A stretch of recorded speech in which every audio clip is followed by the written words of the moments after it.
सफर में धूप तो होगी, चल सको तो चलो, सभी है भीड़ में, तुम भी निकल सको तो चलो।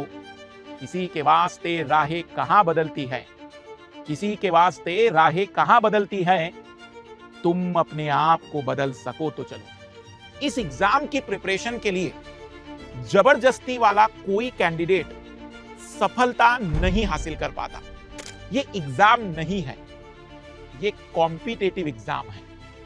यहां बाकियों से बेहतर करना ही सबसे जरूरी चीज बन जाती है। यहां 33% का कोई कट ऑफ नहीं है कि पास हो गए डिग्री मिल जाएगी। इसकी प्रिपरेशन करने जा रहे हैं तो ठुकरा के मेरा प्यार या फिर किसी से बदला लेना, इन चीजों के साधारण लक्ष्य के लिए इसकी शुरुआत मत करिए। बिना नोट्स के यदि आप सिलेबस कंप्लीट कर रहे हैं तो आपको रिवीजन में प्रॉब्लम आएगी, आंसर राइटिंग में प्रॉब्लम आएगी, स्पीड आपकी राइटिंग में अच्छी नहीं हो पाएगी। इसलिए यह बहुत जरूरी हो जाता है। यूपीएससी सिविल सर्विस एग्जाम में उनका सिलेक्शन नहीं होता जो ज्यादा पढ़ते हैं, और उनका जरूर हो जाता है जो ज्यादा रिवाइज करते हैं। ये जर्नी सरल और किसी भी प्रकार से, मैं ये नहीं कहूंगा कि फिक्स्ड है कि इसी पैटर्न से चीजें होगी। थोड़ी चैलेंजेस आएंगे, थोड़ी मुश्किलें होगी, लेकिन अगर आपने अपनी हर दिन जीत तय कर दी, आपका पढ़ने का मन नहीं था लेकिन फिर भी पढ़ लिया, आपका सिलेबस थोड़ा सा पीछे था, आपने एक्स्ट्रा मेहनत करके उसको कवर कर लिया, तो आपकी हर दिन की जीत एक दिन अंतिम जीत तय कर देगी। हाय एवरीवन, मेरा नाम मधुकर कोटवे है। मैं पिछले 16 वर्षों से सिविल सर्विस की एग्जाम की प्रिपरेशन करने वाले विद्यार्थियों को सहयोग कर रहा हूं, उनको मदद कर रहा हूं ताकि वह इस लक्ष्य को हासिल कर सके। मैं उन्हें पढ़ाता हूं लगभग सिविल सर्विस एग्जाम के सभी विषयों को। आज हम उपस्थित हुए हैं एक बेहतरीन, एक सीधी रणनीति के लिए, जिससे 2029 और 30 वाले विद्यार्थी अपने इस लक्ष्य को पहले प्रयास में हासिल कर सकते हैं। हमारा मकसद ये है कि जो 2029 वाले और 30 वाले विद्यार्थी हैं, जो 12वीं पास हैं या ग्रेजुएशन के फर्स्ट ईयर में हैं और अभी से प्रिपरेशन कर रहे हैं, वे इस लंबी जर्नी को सही दिशा में कंप्लीट कर सके और अपने पहले प्रयास में सफलता हासिल कर सके। इसी के तहत एक स्टेप बाय स्टेप हम एक एक चीज को सॉल्व करते चलेंगे आज की इस वीडियो में। सबसे पहले तो जो पेरेंट्स अगर इस वीडियो को देख रहे होंगे, जो अपने बच्चों को 12th के बाद प्रिपरेशन कराना चाहते हैं, मैं उन्हें भी एक बात क्लियर कर दूं कि इस एग्जाम की प्रिपरेशन के लिए जबरदस्ती वाला कोई कैंडिडेट सफलता नहीं हासिल कर पाता, क्योंकि वास्तविक रूप में ये एग्जाम नहीं है, ये कॉम्पिटिटिव एग्जाम है। यहां बाकियों से बेहतर करना ही सबसे जरूरी चीज बन जाती है। यहां 33% का कोई कट ऑफ नहीं है कि पास हो गए डिग्री मिल जाएगी। यहां हमें अपने आप को बाकियों से बेहतर करना पड़ता है, और उसके लिए उसकी अपनी इंटरनल एनर्जी, उसका अपना इंटरनल मोटिवेशन बहुत जरूरी होता है। तो सबसे पहली और जरूरी बात, यदि आपका बच्चा या कोई लाल लाली इसकी प्रिपरेशन करने जा रहे हैं तो ठुकरा के मेरा प्यार या फिर किसी से बदला लेना, इन चीजों के साधारण लक्ष्य के लिए इसकी शुरुआत मत करिए, क्योंकि ये जर्नी आपको सबसे ज्यादा फोकस, सबसे ज्यादा डिसिप्लिन और सबसे ज्यादा कंसिस्टेंसी की मांग करेगी। और यदि वह आपके अंदर है तो मुझे लगता है कि आपके लिए एग्जाम बहुत आसान है। अगर हम इस पूरी जर्नी के बारे में चर्चा करें तो हम इस पूरे 3 साल की जर्नी को 4 हिस्सों में डिवाइड कर देते हैं। इसका पहला हिस्सा, जिसे हम कहते हैं NCERT based foundation. Civil service exam की प्रिपरेशन की शुरुआत किस समय करनी चाहिए? वैसे तो जितने सिलेक्टेड है या जो एजुकेटर है वो कहते हैं जितना जल्दी कहे उतना हमारे लिए प्लस पॉइंट होता है, लेकिन मेरा मानना है कि इस पूरी तैयारी में लगभग 12 से 16 महीने का समय general study, optional, current affair और सीसेट को कवर करने में लगता है। इतना समय देने के बाद प्रीलिम से लेकर इंटरव्यू तक की जर्नी पूरे 1 साल तक की होती है। मतलब 2 साल का ये पूरा का पूरा प्रिपरेशन प्लान होता है। तो यदि आप अपनी शुरुआत करना चाहते हैं और 2027 या 28 के लिए प्लानिंग कर रहे हैं, तो मेरे हिसाब से अप्रैल और मई का महीना एक आइडियल टाइम होता है जिसमें हम चीजों को बेहतर तरीके से कवर कर सकते हैं।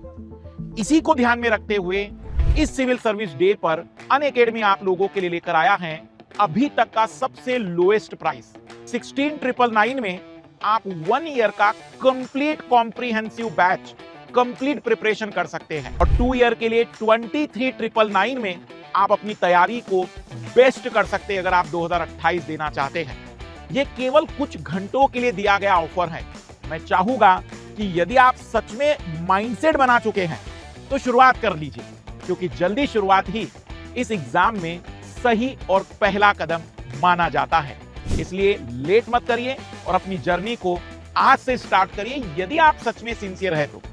बाकी फिर आप सितंबर और दिसंबर में भी आएंगे तो कोई भी इंस्टीट्यूट मना करने वाला नहीं। जल्दी शुरुआत एक सही शुरुआत होती है। सभी को best of luck, let's crack it. सबसे पहला स्टेप जिसे हमने एनसीईआरटी फाउंडेशन नाम दिया है, ये बहुत ही इंपॉर्टेंट और बहुत ही जरूरी स्टेप होता है। इसमें हम क्लास 6 से लेकर 12 तक की एनसीईआरटी को कवर करते हैं, केवल 3 विषयों की, पॉलिटी, ज्योग्राफी और हिस्ट्री। याद रखिएगा, एनसीईआरटी को कवर करने के 2 तरीके हैं। जो क्लास 6, 7, 8 की एनसीईआरटी है वो आप सेल्फ भी पढ़ेंगे तो आपको आसान लगेगी, लेकिन जैसे ही 9 से लेकर 12 की एनसीईआरटी पर आएंगे तो वो आपके लिए लैंग्वेज बहुत ही ज्यादा टिपिकल हो जाती है। तब ऐसी परिस्थिति में आपको एनसीईआरटी कवर करने का 2 तरीका मैं बता रहा हूं। पहला तरीका, किसी एजुकेटर की हेल्प से एक एक एनसीईआरटी को कवर करिए, जैसे ज्योग्राफी की कंप्लीट एनसीईआरटी, पॉलिटी की कंप्लीट एनसीईआरटी, हिस्ट्री की कंप्लीट एनसीईआरटी। आप इसे यूट्यूब पर या फिर अब अनअकैडमी ने एनसीईआरटी का फाउंडेशन बैच टॉप एजुकेटर का स्टार्ट किया है, वहां से भी आप इसको कवर कर सकते हैं। लेकिन एनसीईआरटी को कवर करने का एक और तरीका है। जरूरी नहीं है कि हर कोई विद्यार्थी शुरुआत एनसीईआरटी से करे। कुछ ऐसे स्टूडेंट होते हैं जिनका बेस ठीक ठाक होता है और उन्हें चीजें टीचर की अच्छे से समझ में आती हैं। तो मान लीजिए कि आपने पॉलिटी किसी एजुकेटर से कंप्लीट कर लिया, तब आप पॉलिटी की एनसीईआरटी खुद पढ़ सकते हैं या फिर एनसीईआरटी किसी टीचर से कवर कर सकते हैं। दूसरी बार जब मैं एनसीईआरटी कवर करने की बात कर रहा हूं, वह टीचर के पढ़ाने के बाद, क्योंकि अब आपको उस भाषा में, उस विषय के शब्दों में कंफ्यूजन नहीं आएगा, क्योंकि अब आपने उस विषय को किसी एजुकेटर से कंप्लीट कर लिया था। पर एनसीईआरटी को जरूर पढ़िए, खास करके ज्योग्राफी और हिस्ट्री की। पॉलिटी की एनसीईआरटी इसलिए जरूरी हो जाती है क्योंकि उसमें कई सारे लैंग्वेज, कई सारी शब्दावली बहुत सरलतम भाषा में बताने का प्रयास किया गया है। एक और बड़ी बात, इसे कितना समय देना चाहिए एनसीईआरटी को? यदि आप 3 साल का प्लान कर रहे हैं तो मेरे हिसाब से 6 से 8 महीने का समय आपको एनसीईआरटी को कवर करने के लिए देना चाहिए, क्योंकि इतना समय अगर आपने नहीं दिया तो आपका बेस उतना बेस्ट नहीं बनेगा। एक छोटी सी और सलाह, जो स्टूडेंट केवल 1 साल का टाइम पीरियड उनके पास है वो एनसीईआरटी कवर ना करें। टीचर के पढ़ाने के बाद 11, 12 की सेलेक्टेड एनसीईआरटी जैसे ज्योग्राफी और हिस्ट्री की कवर करें। लेकिन अगर आप 3 साल की प्लानिंग में हैं तो आपको एनसीईआरटी को बहुत बढ़िया से कवर करना चाहिए। 6 से 8 महीने की इस जर्नी के बाद अब आपने शुरू कर देना चाहिए कॉम्प्रिहेंसिव फाउंडेशन बैच। वो जहां आप करना चाहे वो आपकी मर्जी है, लेकिन कॉम्प्रिहेंसिव फाउंडेशन बैच का मतलब है कि अब यूपीएससी के सिलेबस के अकॉर्डिंग हम विषयों को कवर करेंगे, जिसमें 6 विषय हमारे लिए बहुत इंपॉर्टेंट है। Polity, geography, history, ecology environment, Indian economy, science and technology. ये हमारे कोर सब्जेक्ट है। सबसे पहले इन्हें कंप्लीट करने का प्रयास करिए, और अब इसको ऐसे मत कवर करिए कि प्री का अलग पढ़ेंगे और मेंस का। कॉम्प्रिहेंसिव का मतलब है एक बार में कंसेप्ट और फैक्ट दोनों कवर होने चाहिए। उसके बाद फिर आपके जो छोटे छोटे सब्जेक्ट है, international relation, internal security, Indian society, disaster management, ethics जैसे विषय को भी पहले कवर कर लीजिएगा, प्रीलिम से पहले ही, क्योंकि वो एक महत्वपूर्ण पेपर है जो स्कोरिंग ही नहीं आपकी रैंक डिसाइड कराता है। सेकंड स्टेप, जिसे हम कॉम्प्रिहेंसिव फाउंडेशन बैच कह रहे हैं, इसमें आपको लगभग 12 महीने का समय लगेगा। 12 महीनों में आपने नोट्स तैयार कर देने हैं।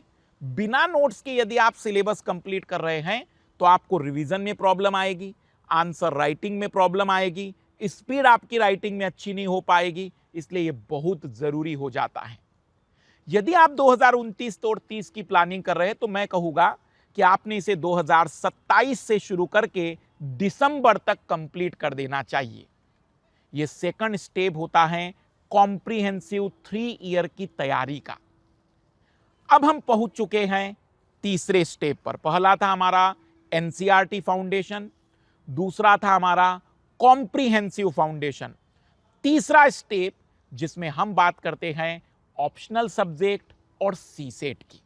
तीसरा स्टेप जहां पर हम बात करते हैं ऑप्शनल और सीसेट की, ये वैसे तो बहुत ही जटिल वाला और लंबा सेगमेंट होता है, लेकिन हां, इसी के माध्यम से हम अपने स्कोर को, अपनी रैंक को बेहतर कर सकते हैं। अब इस जर्नी के तीसरे स्टेप में ऑप्शनल और सीसेट, जहां ऑप्शनल आपके मेंस के लिए बहुत जरूरी है, यह आपकी रैंक डिसाइड करता है, वही सीसेट आपके प्रीलिम्स को क्वालिफाई करने का ब्रह्मास्त्र है। क्योंकि पिछले कुछ समय से यदि विद्यार्थी प्रीलिम्स क्वालिफाई नहीं कर पा रहे तो बड़ा रीजन है सीसेट के पेपर में फेल होना। मैं आपको बताऊं कि यदि आपने इन दोनों सेगमेंट को 6 से 8 महीने का समय दिया तो आप अपनी तैयारी को एक बेहतरीन लेवल पर ले जाएंगे। लेकिन केवल इस 6 से 8 महीने में इन 2 विषय या इन 2 सेगमेंट पर काम मत करिए। अब आंसर राइटिंग और रिवीजन की शुरुआत करिए, क्योंकि वास्तविक रूप में अब रिवीजन आपके पास प्रॉपर टाइम मिलेगा। 2-2.5 घंटे की आपकी सी सेट की क्लास, 2-2.5 घंटे की आपका ऑप्शनल का क्लास, और बचे हुए टाइम में आप रिवाइज करेंगे, याद करेंगे। जितना आप रिवीजन करेंगे सिलेक्शन के करीब पहुंचते जाएंगे। मेरी बात नोट डाउन कर लीजिए। यूपीएससी सिविल सर्विस एग्जाम में उनका सिलेक्शन नहीं होता जो ज्यादा पढ़ते हैं, पर उनका जरूर हो जाता है जो ज्यादा रिवाइज करते हैं। एक किताब 10 बार पढ़ने का अगर आपके अंदर ताकत है, एनर्जी है, उत्साह है, तो यूपीएससी आपके लिए एक साधारण सी एग्जाम है। इन 6 से 8 महीने में आप इस पूरी जर्नी में ऑप्शनल, सी सेट और रिवीजन करेंगे। पर इस समय मैं एक और जिम्मेदारी दूंगा आपको, जो प्रतिदिन आप अगर करें या सप्ताह में करें या महीने में एक बार करें, वो है करंट अफेयर की शुरुआत। यदि आप 29 देना चाहते हैं तो आपने 28 से शुरुआत करनी चाहिए। यदि आप 30 देना चाहते तो 2029 से करंट अफेयर के नोट्स बनाने चाहिए। सर तो फिर क्या हमें इस समय करंट अफेयर देखना भी नहीं चाहिए? नहीं, सुनिए, देखिए क्या हो रहा है इस समय समाज में, राजनीति में, अर्थव्यवस्था में। आपको वो बातें धीरे धीरे ही सही लेकिन समझ में आने लगेगी। मैं ये कहना चाह रहा हूं कि तीसरे स्टेप में ऑप्शनल और सी सेट को कवर करने के साथ साथ रिवीजन और करंट अफेयर कंप्लीट करेंगे। ये बहुत इंपॉर्टेंट है, 6 से 8 महीने का सफर। लेकिन अब हम जिस स्टेप की बात कर रहे हैं वो इस पूरी के पूरे सफर को कंक्लूड करेगा। वह पूरी इस जर्नी को कुछ ही समय में आप तक बेहतर तरीके से पूरी तरह पहुंचा देगा। चौथा स्टेप, इस चौथे स्टेप में हम बात करते हैं अब एक लास्ट रिवीजन जो कि प्रीलिम्स स्पेसिफिक होना शुरू हो जाता है। इस चौथे स्टेप में न केवल आप रिवीजन करेंगे बल्कि करंट अफेयर, ऑब्जेक्टिव सवालों की टेस्ट सीरीज, मेंस की टेस्ट सीरीज और भी जितनी चीजें आपको करनी है इस आखिरी फेज में शुरू कर दीजिए। ये फेज आपकी शुरू होती है लगभग अगस्त से सितंबर 2028 में, जिसमें आप केवल revision, practice, PYQ previous year के प्रश्नों को हल करते चलेंगे। ये बहुत जरूरी स्टेज होती है क्योंकि यदि आपने इसमें कोई कमी रख दी तो मेरी पूरी मेहनत पीछे की बेकार हो जाती है। मैं आपको एक बार शॉर्ट में समरी कर दूं। सबसे पहले एनसीईआरटी फाउंडेशन कंप्लीट करना है। आप लगे तो उसके पहले 1 वीक का यूपीएससी के पैटर्न को जानना, पेपर को देखना, कैसे पेपर आते हैं, उसकी टाइम पीरियड को आप 1 वीक का टाइम दे सकते। फिर एनसीईआरटी फाउंडेशन, फिर कॉम्प्रिहेंसिव फाउंडेशन, फिर ऑप्शनल और सी सेट विद करंट अफेयर जिसमें हमें आंसर राइटिंग और रिवीजन करना होता है, और आखिरी स्टेप जिसे हम केवल और केवल प्रीलिम्स स्पेसिफिक होकर प्रिपेयर करते हैं। टेस्ट सीरीज की बात हो या फिर पीवाईक्यू की बात हो, इस स्टेप में हम कवर करते हैं। लेकिन इस पूरी जर्नी में मैं अब आपको एक और जरूरी बात बताना चाहता हूं कि हमें क्या ऐसे कदम है जो नहीं उठाने चाहिए और क्या बातें हैं जो करनी चाहिए। अगर ये चीजें आपको पता रही तो ये सफर आपके लिए बाकियों की तुलना में कम मुश्किल होगा। मैं कम मुश्किल इसलिए कह रहा हूं क्योंकि स्ट्रगल है, तकलीफें सबको होगी। पुनः याद दिला दूं, सफर में धूप तो होगी, चल सको तो चलो, सभी है भीड़ में, तुम भी निकल सको तो चलो, किसी के वास्ते राहें कहाँ बदलती है, किसी के वास्ते राहें कहाँ बदलती हैं, तुम अपने आप को बदल सको तो चलो। ये जर्नी सरल और किसी भी प्रकार से, मैं ये नहीं कहूँगा कि फिक्स्ड है कि इसी पैटर्न से चीज़ें होगी। थोड़ी चैलेंजेस आएंगे, थोड़ी मुश्किलें होगी, लेकिन अगर आपने अपनी हर दिन जीत तय कर दी, आपका पढ़ने का मन नहीं था लेकिन फिर भी पढ़ लिया, आपका सिलेबस थोड़ा सा पीछे था, आपने एक्स्ट्रा मेहनत करके उसको कवर कर लिया, तो आपकी हर दिन की जीत एक दिन अंतिम जीत तय कर देगी। पर अब हम बात करते हैं उन इंपॉर्टेंट बातों पर जो कि आपको इस पूरी जर्नी में नहीं करना है। तीसरा स्टेप जिसमें हम ऑप्शनल और सी सेट को कवर करते हैं। ऑप्शनल जो कि आपके मेंस में केवल सिलेक्शन डिसाइड नहीं करता बल्कि आपकी क्या रैंक आएगी वो ऑप्शनल से पता चलता है। सी सेट आपके प्रीलिम्स का ब्रह्मास्त्र है क्योंकि पिछले 2023 से लगातार विद्यार्थी सी सेट में फेल होने के कारण प्रीलिम्स नहीं निकाल पा रहे हैं। इस पूरे स्टेप में आपको 6 से 8 महीने का समय लगेगा। इस 6 से 8 महीनों में केवल ऑप्शनल और सी सेट ही कवर नहीं करेंगे आप, क्योंकि 2 से ढाई घंटे ऑप्शनल में, 2 से ढाई घंटे सी सेट में, पर आप इसी 6 से 8 महीनों में अपना रिवीजन विद आंसर राइटिंग शुरू करेंगे। कई बच्चों के मन में सवाल होता है आंसर राइटिंग कब शुरू करनी चाहिए। यहां पर जब आपका पहला रिवीजन कंप्लीट होने वाला होता है तब आपकी आंसर राइटिंग की शुरुआत होनी चाहिए। साथ ही साथ अब आप करंट अफेयर को शुरू कर सकते हैं।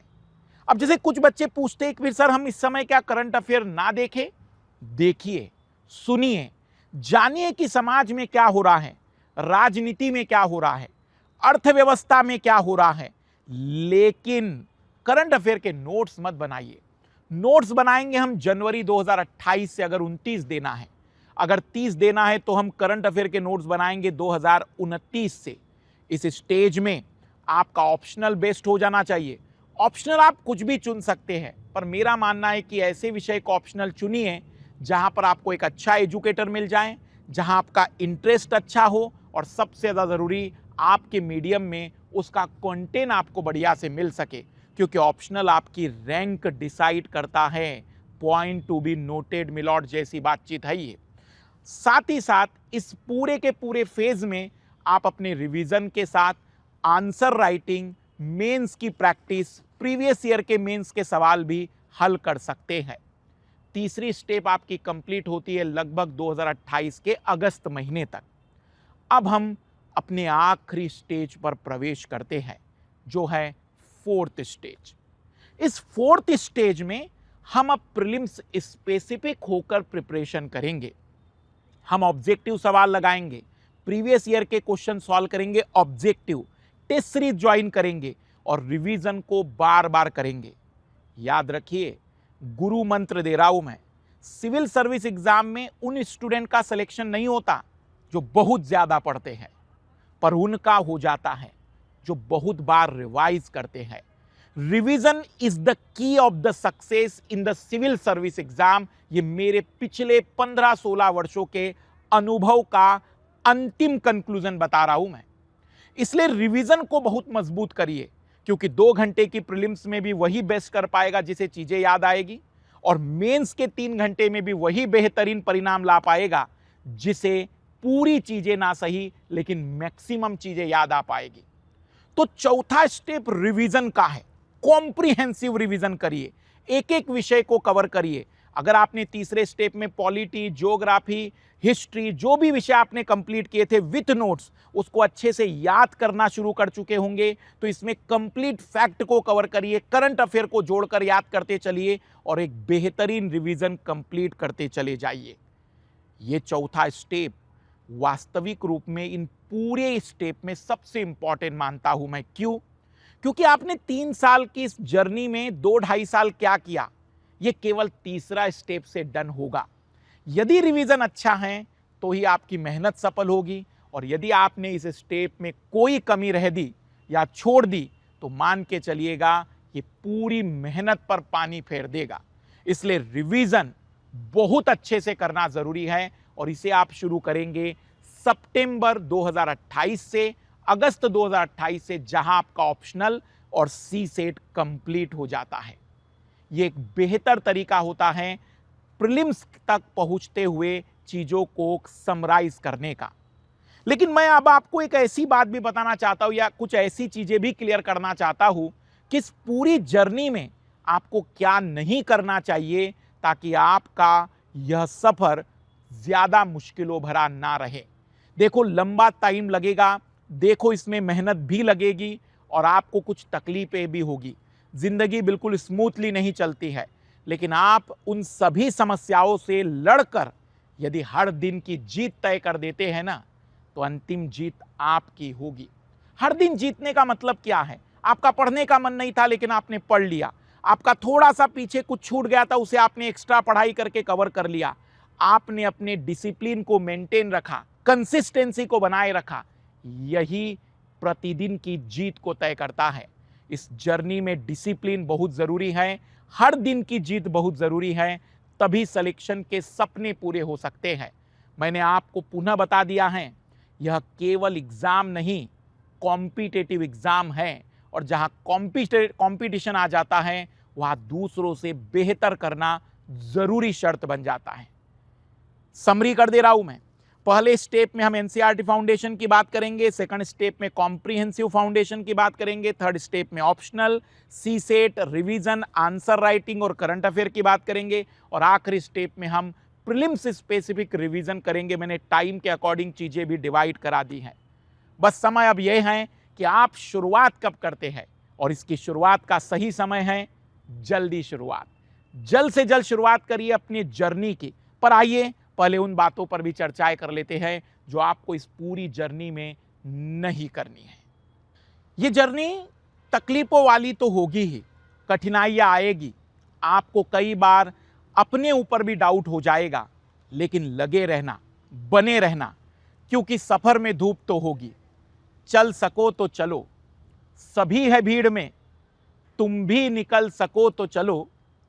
किसी के वास्ते राहें कहां बदलती है, किसी के वास्ते राहें कहां बदलती हैं। तुम अपने आप को बदल सको तो चलो। यह सफर आपके बदलाव का है। यह सफर दुनिया नहीं बदलेगा, लेकिन आपको जरूर बदल देगा।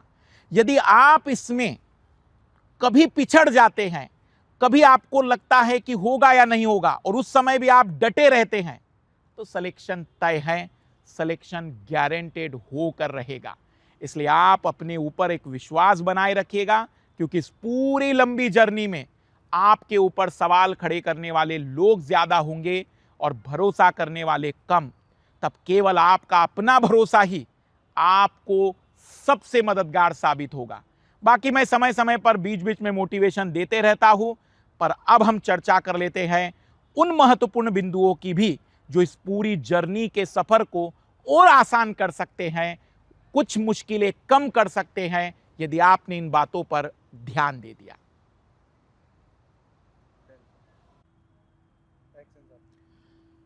सबसे जरूरी है इस पूरी जर्नी में अपने प्लान को, अपने टाइम टेबल को और अपनी स्ट्रैटेजी को फॉलो करना।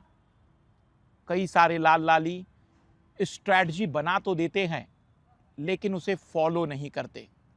आप एक लंबी रणनीति भली मत बनाइए, जैसे मैंने मोटा मोटा आपको आइडिया दिया। आप पहले 10 दिन की रणनीति को देखिए, सक्सेसफुल होती है थोड़ा मॉडिफाइड करिए, फिर अगले 15 दिन की बना दीजिए, 20 दिन की बना दीजिए। दूसरी जरूरी बात, कोई भी विषय अधूरा छोड़ना नहीं है। कई बार होता है कि विषय अधूरा इसलिए छोड़ रहे क्योंकि अब वो बोरिंग करने लग गया है। अपने आप को बताइए, ये जर्नी इसलिए शुरू नहीं की थी कि कुछ अच्छी चीजें पढ़ेंगे, बल्कि इसलिए शुरू की थी क्योंकि सिलेबस कवर करेंगे। इसलिए अधूरा छोड़कर आप नया शुरुआत ना करें। तीसरी चीज, एक विषय के लिए अगर एक एजुकेटर से चीजें हो चुकी हैं, तो बार बार एजुकेटर नया उसी विषय के लिए मत करिए। एक किताब पढ़ लिए तो बहुत है, अगर आप उसको बार बार रिवाइज करेंगे वो आपके लिए ज्यादा जरूरी है।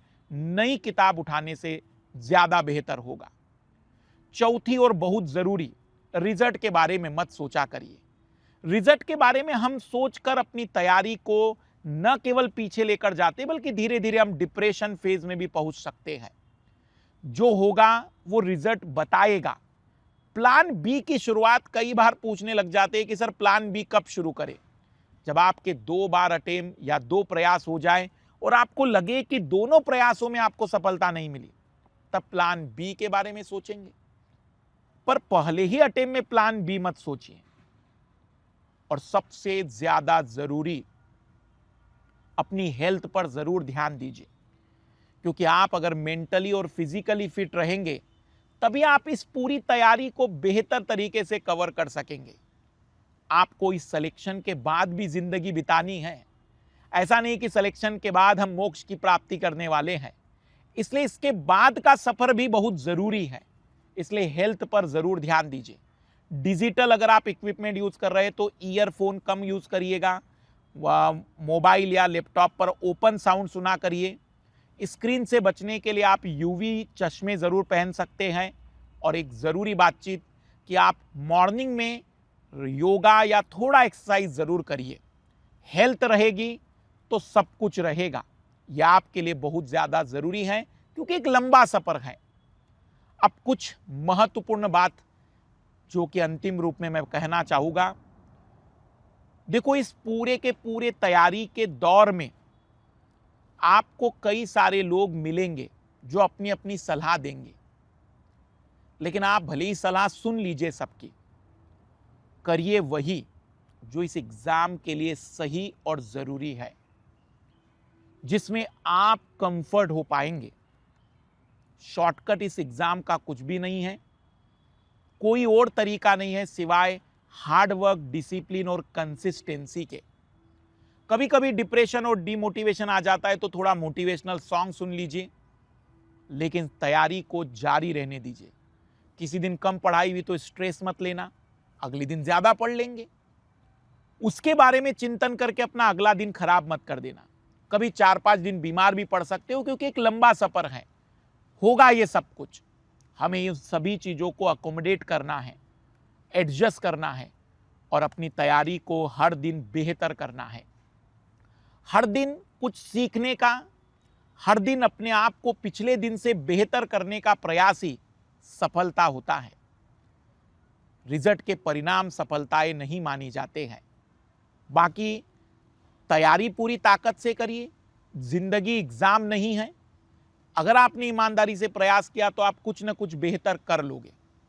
लेकिन मेरा मकसद था कि इस पूरे वीडियो के माध्यम से मैं आपको 3 साल की एक कंप्लीट रणनीति के साथ साथ स्टेप बाय स्टेप चीजों को एक्सप्लेन कर सकूं।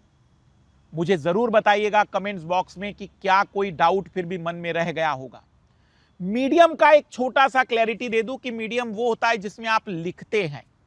पढ़ते किसमें है, सुनते किसमें है, क्लास किसमें लेते, वो मीडियम नहीं होता है।